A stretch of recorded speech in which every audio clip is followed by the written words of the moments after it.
ang kwento ng magsasaka at ang kanyang mga anak mula sa pahina ni Bathala. Makinig at mamangha. Sa isang malawak na bukirin, may isang matandang magsasaka na nagngangalang Mang Tomas. Mayroon siyang 3 anak na lalaki, sina Lito, Rico at Milo. Sila ay malalakas ngunit ayaw magtrabaho at mas gusto pang mangarap ng biglaang yaman. Naramdaman ni Mang Tomas na malapit na ang kanyang mga huling araw. Labis siyang nag-alala para sa kinabukasan ng kanyang mga anak, kaya tinawag niya ang 3 sa kanyang tabi habang siya ay nakahiga sa kanyang higaan. Mga anak, mahinang sabi ni Mang Tomas, mayroon akong isang lihim na kayamanan na nakabaon sa ating bukirin. Hanapin ninyong mabuti at ito ay magiging sa inyo. Matapos pumanaw ang kanilang ama, ang magkakapatid ay nasabik sa sinabing kayamanan. Magiging mayaman na tayo, sigaw ni Lito. Kumuha sila ng mga pala at asarol at nagmamadaling pumunta sa bukid.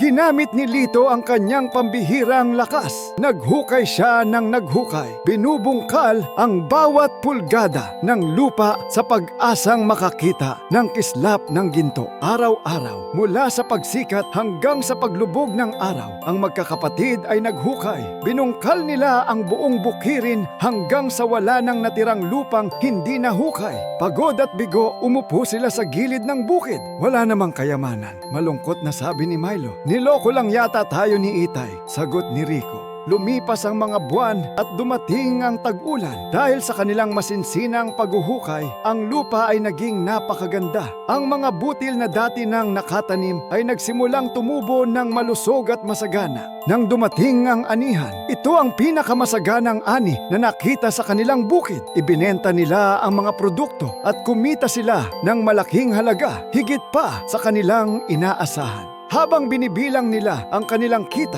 bigla nilang naunawaan ang huling turo ng kanilang ama. Ang tunay na kayamanan ay hindi gintong nakabaon, kundi ang bunga ng kanilang pinaghirapan. Mula sa araw na iyon, ang magkakapatid ay naging pinakamasipag na magsasaka sa kanilang nayon at ang kanilang bukirin ay laging nanatiling luntian at masagana. Isang tunay na kayamanan na kanilang pinaghirapan. Maraming salamat sa pakikinig. Kung nagustuhan mo ang kwentong ito, huwag kalimutang i-like at mag-subscribe. Hanggang sa susunod na alamat.